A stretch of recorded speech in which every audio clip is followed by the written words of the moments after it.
I thought it was off this morning too. Okay.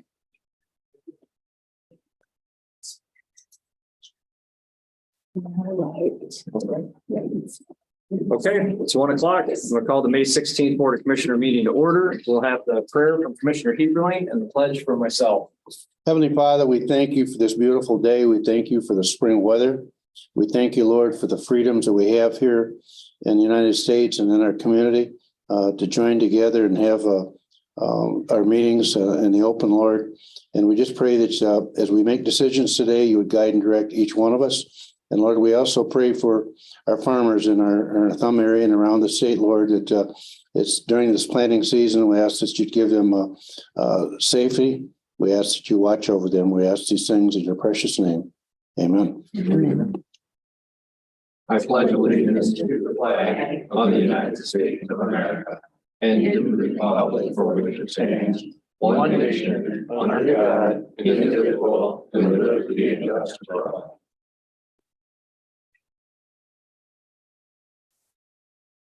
Thank you, everyone. Leslie, roll call, please. District 1 Chairman John Block, Present. District 2 Commissioner Roger Ballard, Present. District 3 Commissioner Gary Heberlein, Present. District 4 Commissioner Bill Sarkella, Here. District 5 Commissioner Christine Lee, Here. District 6 Commissioner Evans Ehart, Here. District 7 Commissioner John Moody. Here. Thank you, Leslie. Everybody would turn to page 6 of their packet, FA 077-23. The second to the last sentence, it says through 2038. That needs to be 2037. That is the one correction to the agenda I have. If there are no others, I'll entertain a motion to approve the agenda with the one correction. I'll make a motion to approve as amended. Support. I have a motion from Commissioner Ballard, support from Commissioner Heberlein to adopt today's agenda with the one minor alteration. Is there any discussion? Hearing none, all those in favor signal by saying aye. Aye. Opposed? Motion is carried. Agenda is adopted. At this time, we'll entertain a motion to approve our May 2nd meeting minutes if there are no corrections or deletions. Mr. Chairman, I'll make that motion to approve. I'll support. I have a motion from Commissioner Heberlein, support from Commissioner Ehart. Is there discussion? Hearing none, all those in favor signal by saying aye. Aye. Opposed? Motion is carried. You will receive your correspondence from Jody through email the other day. It'll take us into commissioner reports, and we will start with Commissioner Moody. I just have one, Speaker Township, attended on the 2nd. They went through some bids for some electrical work on their sign, and they went with Old Electric out of Lexington. They approved some B&A software for annual contract for their tax system, assessing tax system. Approved a township agreement for improvement on their local roads. And on June 13th, they'll have a planning commission to review their solar ordinance. And then also just want to mention that this week is National Police Week. I'd like to thank all the men and women in brown and in blue in our area. That's it. Thank you, John. I got elected to township on Thursday, and besides that, I have nothing else. Okay, I have no commissioner report today. Christine? I attended Elk Township meeting on 4/26, and they were talking about what they could spend some of their ARPA funds on. They were looking at what they can improve in their building. And they're looking at getting a generator for the building too. And then on May 8th, I attended the City of Brown City's meeting, and they're voted to get a bond to fix 2nd Street. And that's it for me. Thank you, Christine. Bill? Port Sanilac, their clerk is retiring. They've had eight applications, so it's good to see folks out there applying for work issues. They had a dog circumstance that was addressed by Lieutenant Moore. CFA negotiations are still going on with the fire department, and the Howard Power is up and running with temporary unit, and they're looking to get the permanent one hopefully sometime later in the season, but at least they have power, so the harbor will be in full operation. And their water project, the USDA money came through. They got 75% paid and 25% on a loan, so that's a big plus for the village. Washington Township has been doing some work with our road commission for some mowing contracts, brush spraying, gravel patching, and also a culvert. And they're going to be doing a parking lot upgrade and adding some new signs. Bridgehampton had two planning commissioners appointed, so they've got folks interested in being on their boards as well. Some banking concerns with fees, and they also are looking at some Getsy Road chip seal work as well. And Sand Lake Township, they're once again SEPA discussion, water operations going well for them. And then they're looking at some amendments for how they rent their town hall out. And they're also looking for a grant moving forward for some water project as well. That's all I have. Thank you, Bill. Gary? Yes, Thursday at 10 a.m. There's going to be a review of the county draft master plan at the DTF building on Dawson Street. And that's going to be by the steering committee that's been working on this master plan for the last year. So we're getting close to taking a look at the draft this Thursday. I will let Nathan talk about the EOC meeting we attended this morning at the Dawson Street location. And that was a very good meeting. It's the first meeting we've had since 2020 because of COVID, but a lot of good input, some good thought. It laid some good groundwork for future things we're going to be taking a look at down the road. Last night I attended the Sandusky City Council meeting, and there was some things brought up about the airport. One is Eric is sitting here today, did a great job of reporting on the new business at the airport. And I thought he did a great job. He was commended for that last night, and it's a great asset for the Sandusky Airport. So if you didn't read it, go home and read it. I think it was in last week's paper. Also, there's going to be two additions at the airport. Van Alstyne is going to be putting up a 40 by 50 hangar. And Kenny Landsberg is putting up, I believe they said 80 by 90. And this is a 20-year lease. And I believe at the end of that 20 years, that becomes the airport property. But it's everything that they've done last night and talked about is a great asset for the airport. 2 weeks ago, I attended the, for lack of better terminology, the show and tell by MDOT at the City Council building, what they're going to be doing with M46 and M19 in 2023. And we had a great turnout. There's been several questions, and a couple questions I got with our city manager, Dave Faber, yesterday with my concerns. And some of the concerns that constituents have called me is when they finish M46 here, that's going to be 3 lanes, 12-foot lanes. And that will eliminate all parking in front of from the 4 corners past the courthouse line and past the state police post. The other thing, they're going to put a couple bump outs on M19 by Jim Quant's refrigeration there, and also in front of the old Sandusky Republican Tribune. So I'd had concerns from constituents called me. So I had a probably half-hour meeting with Dave Faber yesterday, and basically what it comes down to, MDOT's in charge of this, and the bump outs are put in there primarily for handicapped people and for safety. And I know some people don't like them. I'm not a fan of them, but that's the day and age we live in.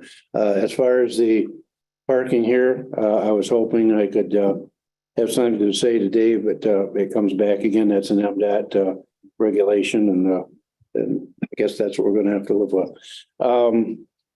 Let's see, I had one more thing. Oh, I know what I want to talk about. The last thing is McKenzie Hospital is looking at starting a new hospital, building a new hospital out west of Sandusky.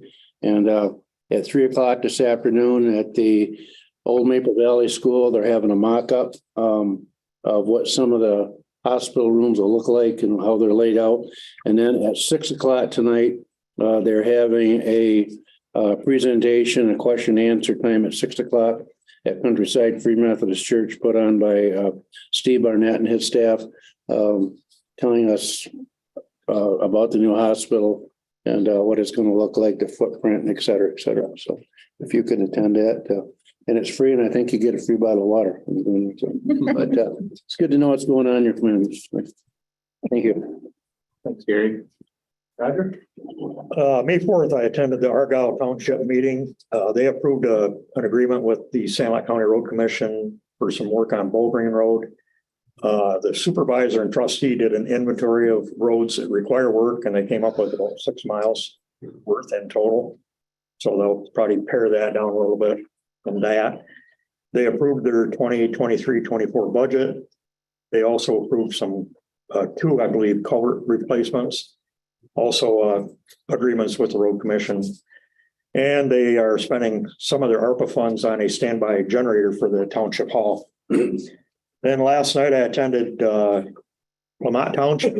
Not a lot going on up there. They are expecting the grading and grinding of the roads to begin next week. Marlette Township, I was there on the 9th. They appointed Cole Wood as their deputy clerk.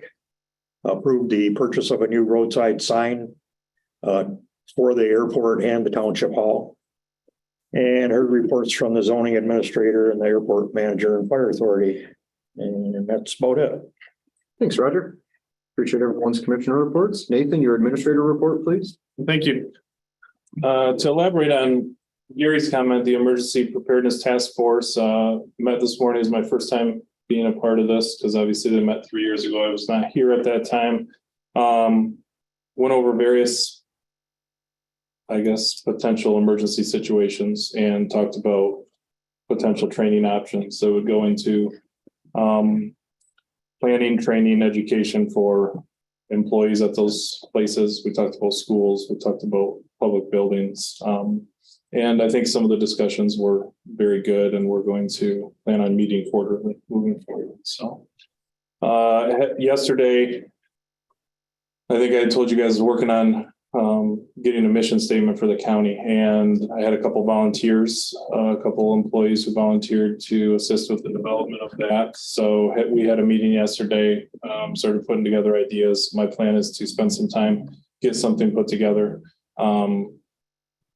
maybe roll it over to the department head meeting and then bring it before the board to see what you guys think. So completed the rural readiness grant letter of intent. So there was a grant that was available to counties, and one of the things we had talked about here was seeing if we could ever acquire grant funding to then hire a grant writer. So put together that letter of intent. We'll see where it goes. I've heard there's a ton of interest in this.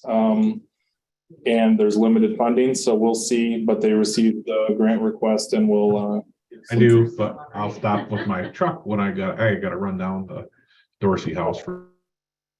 We'll get feedback from that. And if they accept your letter of interest, they'll have you fill out a full application moving forward. So Any idea on a time frame on that, Nathan? yeah, they thought I think it's sometime towards the end of June that they'll let you know if your letter of interest was accepted and you need to fill out the full grant request. And then lastly, you guys will see in the packet insurance renewals. We're getting into the time for that for all county employees.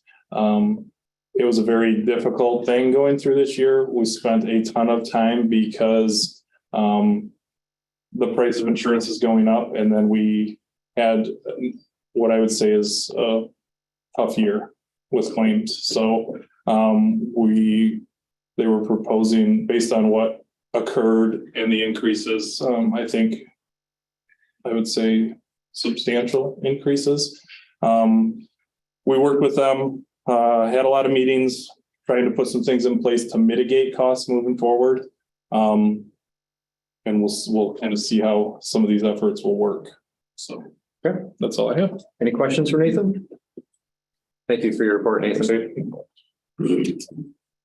Okay, at this time, I'll entertain public comments pertaining to the agenda today. Are there any public comments pertaining to today's agenda? Seeing none, move on. There's no need for 13A or B or 14, which will take us into general resolutions. The first one we have. Not doing it for that one. What's that? Committee reports. I mean, Committee reports are right after the resolutions. oh, I'm sorry. So the first one we have is a resolution imposing 2023 summer property tax levy pursuant to Public Act 357 of 2004 and notice of certification of St. Lake County allocated tax rate levy.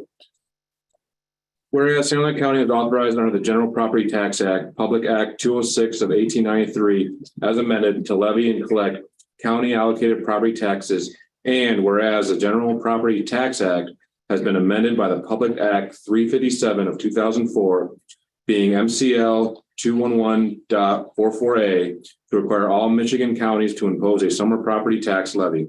The total number of mills allocated to the county are to be levied and collected as a summer property tax beginning in 2007. Now therefore be it resolved that pursuant to Public Act 357 of 2004, Sanilac County's allocated mills shall be levied and collected on July 1st, 2023 at the rate allocated after application of the Headley millage reduction fraction, or 4.0482 mills. And be it further resolved that the treasurers that collect the state education tax in Sanilac County are directed to account for and deliver the total county allocated mills collected for 2023 in accordance with the provisions of Public Act 357 of 2004. And be it further resolved that this resolution constitutes certification of the levy of the county allocated mills and authorized collection of the county allocated mills on July 1st, 2023 at the rate allocated after application of the Headley millage reduction fraction, or 4.0482 mills. And be it further resolved that the county treasurer shall deliver a copy of this resolution by first-class mail to the treasurers that collected the state education tax. Okay, I have a resolution offered from Commissioner Ehart. Is there support? I have support from Commissioner Ballard. Is there discussion? Hearing none. Leslie, roll call, please. Commissioner Ehart, Yes. Commissioner Block, Yes. Commissioner Heberlein, Yes. Commissioner Moody, Yes. Commissioner Lee, Yes. Commissioner Sarcella, Yes. Commissioner Ballard. Yes. Resolution is adopted. Thank you, Leslie. Moving on. Now we have a resolution for fiscal year 2024 Community Corrections Grant application. Whereas Sanilac County, as a member of the Thumb Area Regional Community Corrections with Lapeer, Huron, and Tuscola County, recognized the need to offer felony probationaries with specific program target at further advancing offender success rates and reduce repeat offenders rates. And whereas the fiscal year 2024 Community Correction Grant application written on behalf of the Thumb Area Regional Community Correction will provide a funding source to incorporate with program and administrative oversight in Sanilac County. Therefore, it be resolved that the Sanilac County Board of Commissioners hereby approves Sanilac County participation in the Thumb Area Regional Community Correction fiscal year 2024 Community Correction Grant application for the period of 10/1/23 through 9/30/24. Be it further resolved that the resolution be spread upon the proceedings of the Sanilac County Board of Commissioners this second day of May 2023. Okay, I have a resolution offered from Commissioner Lee. Is there support? Support. I have support from Commissioner Moody. Is there discussion?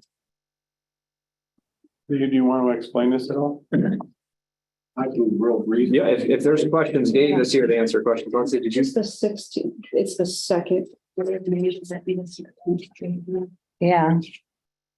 That's what I'm Yeah. thinking. Oh, yep.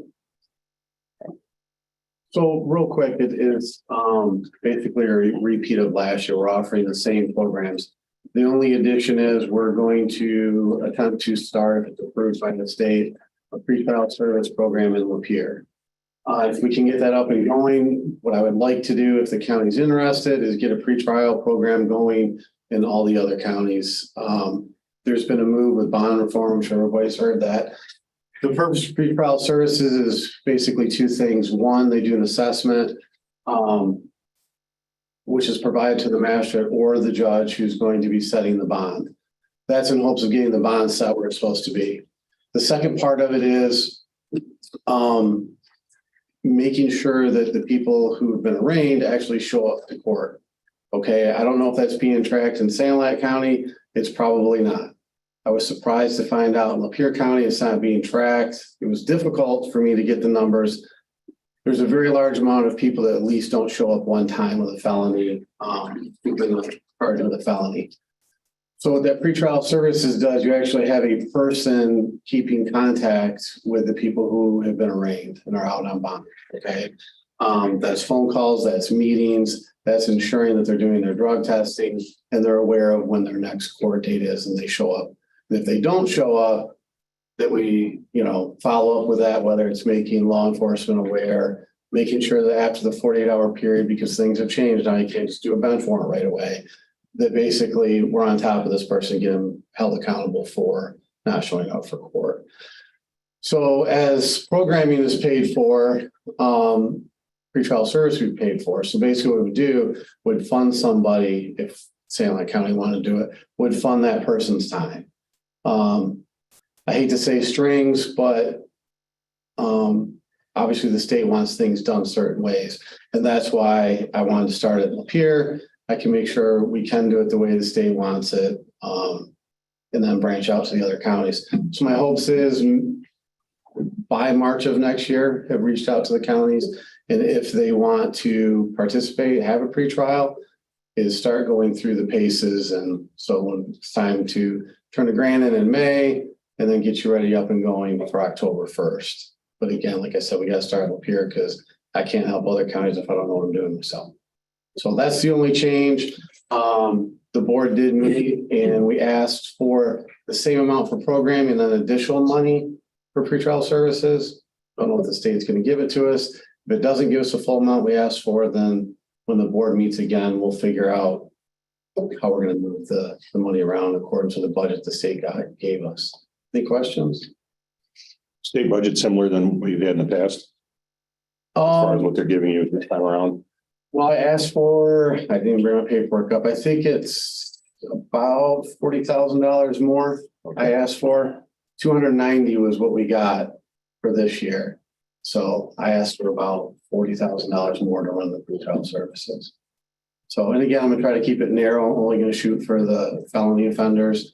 It will pay for misdemeanors, but again, you don't know what you're doing. If you make it too broad, you're gonna be biting off more than you can chew. Okay.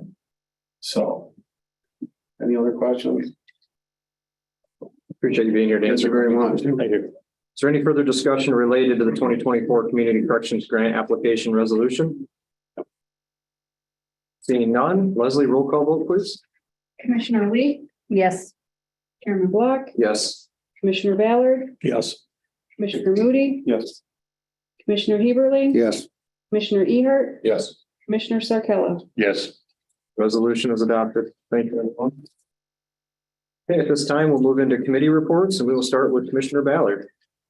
On Tuesday, the 9th, I attended a program committee that I'm on with community mental health, basically just approval of monthly reports, audits, and plans of corrections. This year, also mental health. This is a thing they've done in the past. It's youth empowerment camp. It's over at Camp Cavell. I do have a couple extra flyers up here if anybody's interested. This is a very popular event. Kind of got shut down for COVID. Came back last year. There was actually a flyover arranged by a Coast Guard helicopter, and they took it above and beyond that. They actually did a demo of a rescue, swim rescue. They threw a dummy overboard, and the divers went in, and the kids loved it. It's runs from 8 in the morning until 4 in the afternoon, and there's a number on here you can contact if you know anybody interested. So good event. Parks, I didn't have a meeting, but I did get word last week that the State House approved the grant funding for all the grants we've been waiting on, which is in this case, the Evergreen grant. So now we wait on the state Senate and the governor. So hopefully in the next 6 months, get this thing moving. I did get an email today. We're working on scheduling a pre-construction meeting with Eagle and the engineering firm. It's moving, but very slowly. That's it. I heard you on the radio the other day pushing parks too, Roger. Oh, thank you. Job well done. Thanks. Wasn't one of my better ones. I'm not used to getting up that early anymore. I'm not used to listening to 97.7 in the morning, but I happened to be in the car on the road and I heard your voice pop up. I'm like, oh. Good, I'm glad you heard it. Thank you, Roger. Okay. Gary? Planning committee, tonight, county planning committee tonight at 4 o'clock at the Dawson Street location, and I just want to update. You, Mr. Chairman, and I already talked to Chris. I found a person to serve on the aging committee, and that is Linda Dumas. And I still owe one more, but I think I have two. And so we can vote on that hopefully on July 6th to prove that. Okay. She'll be a great asset to that group. Very good. Thank you, Gary. Bill? Pension met last week. Things are moving forward there. No changes in the investment strategy at this point in time. Market's been pretty volatile, but it's doing what we needed to do. And then set in on a land bank meeting in regards to a circumstance in Applegate with a blight house that's there. And Nathan graciously agreed to serve as the point for that. I think he had no choice, but in any ways, the idea is the land banks there obviously to provide funding for our communities to take care of blight circumstances. And we're certainly, we wanted kind of to utilize Applegate as maybe our test run, but we're finding out that there's a whole lot more involved. And so we're really getting a trial by fire here, and hopefully something will be able to come out of that, because there's a couple $100,000 available this round. And then round 3 through the state will be $500,000. So it's unfortunately the state has a lot of strings attached when it comes to releasing those funds, and we're kind of working our way through all that. So kudos to you and Carl Ozatowski for trying to gather information and see what our next steps are going to be. And then maybe not committee. I had a chance to camp at Evergreen this weekend. Park's looking good. And I just got a chuckle out of this. The gals came around on Saturday, went to the campsites and said, are there any mothers camping here? And they had cookies from the Mennonite store to hand out to all the mothers. So all the mothers got to choose a cookie. So I thought that was just a really nice gesture. What happened on Father's Day then too, though? You know, I did not ask that. The mothers were happy. That's all that matters. I'm as happy, everybody's happy, right? Thank you, Bill. Christine? On May 4th, used to be the DARE meet. Now it's the TEAM meet. That went very well. The weather was cooperative for once. And there was a great turnout from law enforcement and the sheriff and the prosecuting attorney. And each athlete got a little bag that had a bottle of water, and I don't know what all else was in there, but there was some information for them too. On 5/15, I attended the Child Abuse Prevention. The baby pantry is reopening at the Media Center on Maple Valley, and it's going to be open on the 2nd and 4th Mondays from 10 to 2. The coloring contest winners was Lucy from Marlette, Ryder from CPS, Grayson from Myers, Sophia from Peck, Ashlyn from Brown City, Jack from Sandusky, and Alexander from Deckerville. Also, abuse victims' ages 0 to 6 years is 20%, 7 to 12 years is 40%, and 13 to 17 years is 40%. And fentanyl-related deaths among children increased more than 30-fold between 2013 and 2021. Then the Council on Aging, everybody got a flyer for the senior fair. And then there's going to be a senior seminar at Lexington United Methodist Church. And Sheriff Rich is going to be there, keynote speaker. And one of the things they were talking about, you have new babies, you baby-proof your home. But you have grandmas and grandpas, well, they don't have kids, but yet they have their little container with all their pills sitting on the table because it's easier for them to get to. And so they're going to talk about some of that. Also, banking safety, fire safety, and different things. So it's going to be a good day. Also at the Lexington Community Center, they're doing a class on a matter of balance, and it's supposed to help increase their balance. And they already started. It's on Thursdays, and it goes from 1 to 3 p.m. They already started, but you can still join in, and it's every Thursday. And then there's free home visits for the elderly. And then I attended, that was on Monday. Today I attended a health board meeting, and Sanilac County had 228 deaths due to COVID-19. 205 was confirmed, 23 possible. And then all Michigan counties reported low levels of community transmission now. And because of COVID, they're finding there's an epidemic of loneliness and isolation. And it warns that physical consequences of poor connections can be devastating, including a 29% risk of heart disease, a 32% risk of stroke, and a 50% increased risk of development dementia for older adults. So it's affecting a lot of people. And then young people ages 15 to 24 who had 70% less social interactions with their friends. So it really affected. The loneliness is a big deal right now. And what they said that could help social, getting together socially, which includes things like parks, libraries, as well as different programs to be offered. So we're in the right direction as far as the parks going and that I feel the county is doing. And that's the end of my report. Good report. Thank you, Christine. I myself, Commissioner Heberlin, and I pulled together a personnel meeting this morning that was related to a probate court clerk position that was vacated. We approved that. You'll see that at finance agenda in 2 weeks. And then Gary and I have a planning commission meeting tonight. As you correctly stated earlier, the master plan's getting close. Yeah. Excited to see that draft copy. Yeah, it's gonna be a good draft copy, and I think there'll be very few changes made, if any. Very good. That's all I have. Evans? I've had no committees the past 2 weeks. I do have HDC tomorrow morning, so I'm sure I'll have a lot more to talk about in 2 weeks. Okay, John? Report. Okay, very good. Appreciate everybody's reports.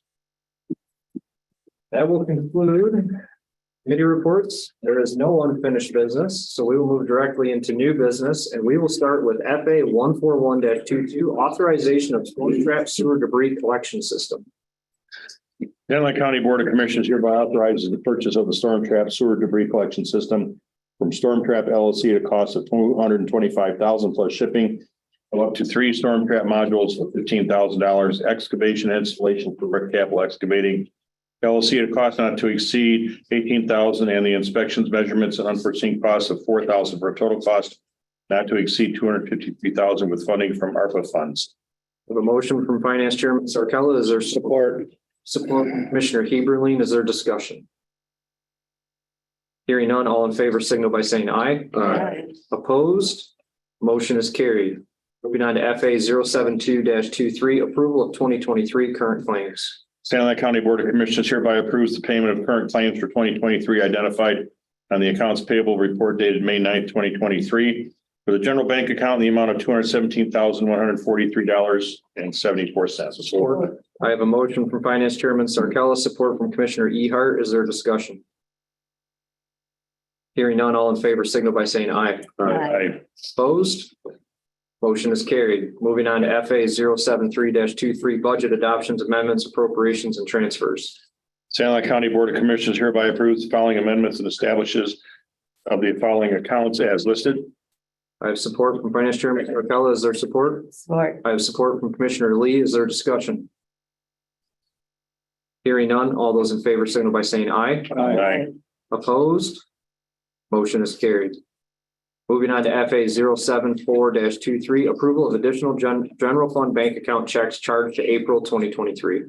St. Helens County Board of Commissioners hereby approves the payment of additional general fund bank account check charged April 2023 as follows: $532,347.71 ACH payments, $1,073,545.87 in checks for a total of $1,605,893.58. Support. I have a motion from Finance Chairman Sarkella, support from Commissioner Heberlin. Is there discussion? Hearing none, all in favor, signal by saying aye. Aye.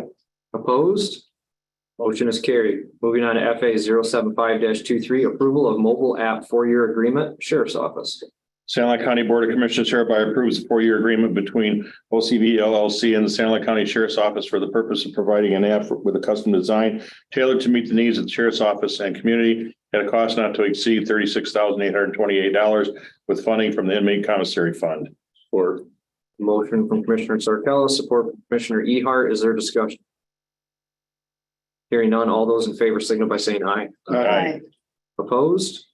Motion is carried. Moving on to FA 076-23, authorization to purchase body scanner contraband detective system, Sheriff's Office.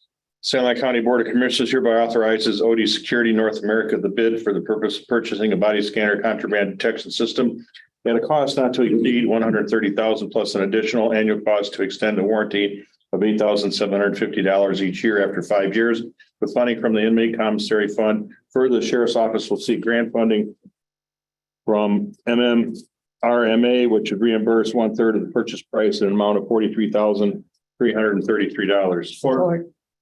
I have a motion from Commissioner Sarcella, support from Commissioner Moody. Is there discussion? Hearing none, all those in favor signal by saying aye. Aye. Opposed? Motion is carried. Moving on to FA 077-23. Authorization to pay off medical care facility 2013 debt bond. Sanilac County Board of Commissioners hereby authorizes paying off the medical care facility 2013 bond in an amount not to exceed 1.8 million with funding from the general fund and further authorizes an annual repayment schedule to the county over 14 years, an annual cost of $120,000 commencing 2024 through 2037. Further authorizes the board chairman sign the necessary agreement. I have a motion from Finance Chairman Sarcella. Is there support? Support. Support from Commissioner Lee. Is there discussion? So I'll add a little bit more clarity. So commencing 2024, the first payment will actually happen in December of 2024. So it'll be the very end of the year. So this kind of provides the medical care facility a little bit of time to do some other improvements. Is there any further discussion related to FA 077-23? Okay, hearing none, all those in favor signal by saying aye. Aye. Opposed? Motion is carried. Moving on to FA 078-23, approval of road commission agreement, Parks Commission. Sanilac County Board of Commissioners hereby approves an agreement between Evergreen Park and the Sanilac County Road Commission for the purpose of grading, shaping, and adding limestone to the Evergreen Park entrance drive from M53 to the office in the pavilion parking areas at a cost not to exceed $10,000 with funding from the Parks millage. Support. We have a motion from Commissioner Sarcella, support from Commissioner Ballard. Is there discussion? Hearing none, all those in favor signal by saying aye. Aye. Opposed? Motion is carried. How was the road this weekend, Bill? Oh, it's really nice. Thank you. Yeah, very smooth. I thought I was still on 53 when we turned. They did an excellent. Boy, talk You didn't about drive talking that now. fast. Well, you drive that fast, did you? No. Speed limit's 5, you know. You get a free night of camping just for that answer. Is that what it is?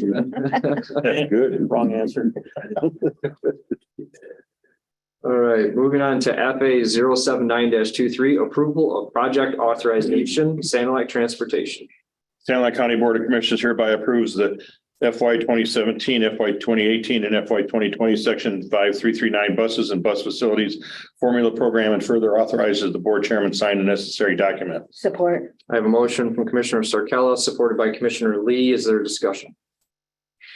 Hearing none, all those in favor signal by saying aye. Aye.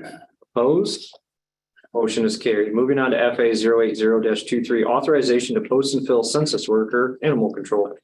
Sanilac County Board of Commissioners hereby authorizes animal control post and fill a seasonal census worker position at a pay grade 1 and authorizes participation in the work experience program offered through Michigan Works if feasible. Further authorizes the board chair sign the necessary paperwork. Support. I have a motion from Commissioner Sarcella, support from Commissioner Ehart. Is there discussion?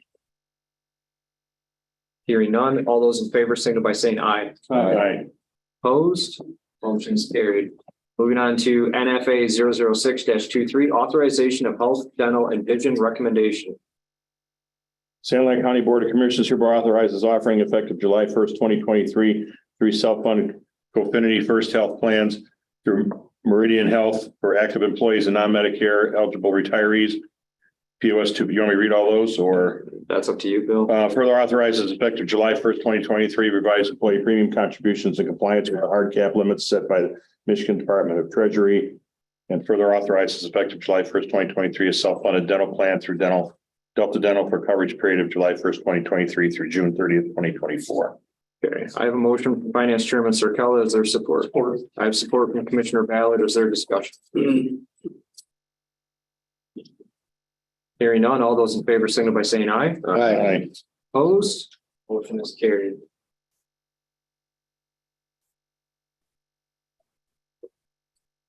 That concludes new business. At this time, I'll entertain general public comments. Are there any general public comments today?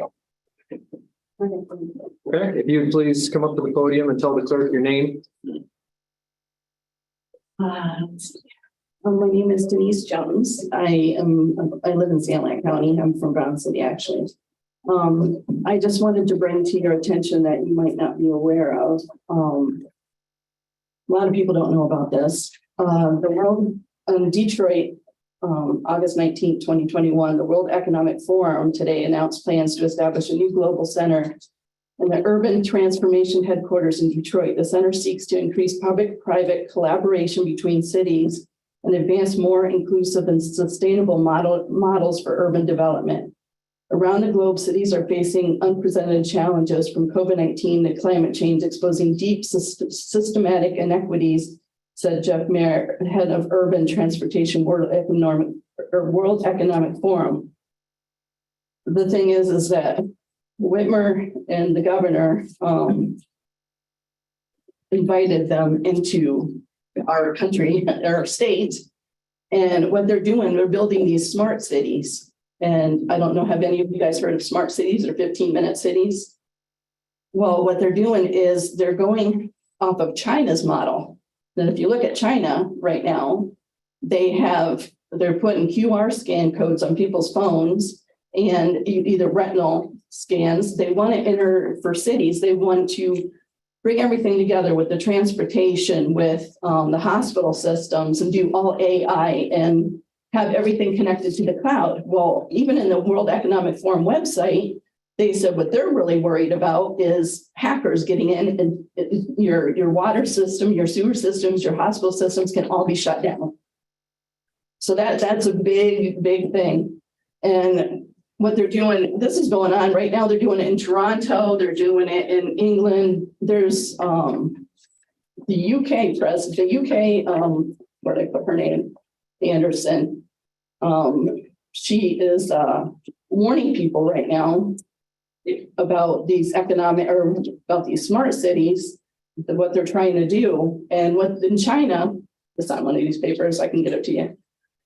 In China, they are locking people in. Like they want people to be they don't want people to drive their cars because of climate change. What they want to do is eventually, you might start seeing it right now, like they'll do little things for you. They're coming in, they spent $189 million globally. They're trying to get each city to come on board with them. And they don't want you to drive because of climate change. They don't want, they want to have buses to take you from there to there, or you can walk. They're locking people in these cities. Like you can only go outside your city so much. And then after that, they're going to find people, or you pay to leave your city. So, and I don't have enough to give to everybody because I ran out of paper at home. But if you can make a copy and give this to everybody that has the information on there that I was telling about. I can read you some of the things out of the world. Anybody can go to Smart Cities World Economic Forum and look up this information themselves. The G20 Global Smart City Alliance has developed a policy roadmap that city leaders and administrators can refer to the baseline for sound technology and governance. They call it, they want to control people.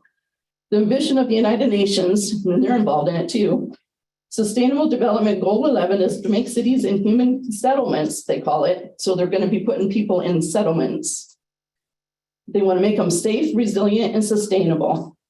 To achieve this, cities are seeking to implement a range of smart technologies that can help them face a crisis like COVID-19 and improve overall efficiency and quality of life. Well, they're going to say that at first, but look up China and see what they're doing there. It says issues like privacy, data protection, cybersecurity, connectivity as emergency as areas where gaps exist regarding the ethical, responsible governance of smart city programs. They want to put in street sensors that reduce collisions, congestions, heated sidewalks, which they're doing in Toronto and they're fighting back on it right now. That melts snow in the sidewalks. They said that they can make they can predict when to heat, cool, illuminate rooms. They can emergency social services that know when people need help. These are the kind of urban improvements made possible when data about the behavior of people and objects is invented. What they want to do is go around and collect everybody's data without their permission. They want to know what kind of food you're eating. They want to know how much gas you're putting in your car. The next thing that they want to do is what's called CBDC, which is central bank digital currency. That's why they're trying to crash the US dollar right now. And they want to bring this in, which means what they're doing in some countries, they're given a limit of what people can spend. And if you don't go by what they say, they can cancel or close off your bank account where you can't access your money. We're in a load of crap right now, our country right now. If you read that, pray. That's all I have to say is pray. Because and I'll pray for all you guys, and I hope you pray for me too. Because right now there's so much stuff that I'll read you one of the instances of advanced technology. Yes. Our board bylaws dictate a 3-minute public comment period. I'll kind of let you go over that. Okay. You just finish up, please. Advanced, I want to read this one part here. Okay. Oh, let's see which one's the best one to read, you guys. But it says advanced technologies include blockchain, which is a key role in solving societal issues, achieving efficient urban management. Blockchain enables network participants to exchange data with a high degree of reliability, transparency, need for central administrator. Cities have a variety of stakeholders. So are these stakeholders getting paid to watch all this? That's what I'm thinking. An exchange of data among the stakeholders is essential for highly convenient urban cities. Blockchain is expected to be used for data exchange. Is developing use of cases of blockchain across multiple sectors such as finance, education, and transportation. They want to control everything. If we don't stop this, and you guys have a contract, a smart contract, you guys got to look out for your people, because eventually they'll make it look like it's so good, and they're going to start closing people in and making more demand. It's going to be a government. They're going to, and we didn't even elect these world economic people. It's not even an elected official. It's out of the country. But yeah, Whitmer and the governor, I can't remember what his name is. I think it's in that packet, invited these people in. We need to ask our elected officials, something needs to be done. There's a lot more information, but I know you have a limit. Thank you. Thank you. Is there any further public comment today? Dale Euster, and I was at the Right to Life meeting, and we were given these. And it's just really important. It's about what's happening in the abortion industry and how it's affected us. And I've gone to the March for Life in Washington, D.C., and that organization is having one in Lansing on November the 8th of this year. And our Right to Life members, we've all decided to try and spread the information about this, because we'd like to get some buses and have a lot of people from our county here. So I just wanted to pass these out to you. Yeah.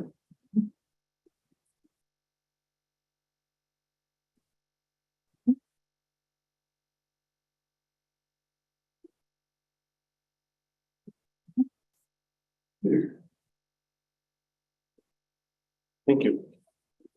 We've already had one bus donated, so we want to at least fill that bus.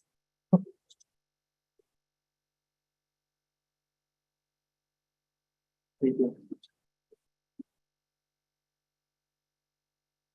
Any further public comment today? Okay, seeing none. See no need for approval of closed session minutes or closed session. There's nothing further to come before the Board of Commissioners. I'll entertain a motion to adjourn. Chairman Black, one thing I put down in the announcements is Juneteenth missing, Nathan. A list of closures.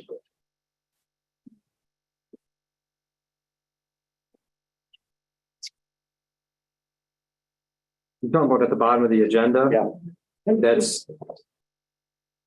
These are simply finance and board meeting dates. Isn't that they have Memorial Day and 4th of July as a closure of the courthouse. Oh, I see it on here. Okay. Yeah, do we need to adjust that, Nathan, and get June? Zoom. Yes. Okay, good catch, Roger. You guys can take care of that.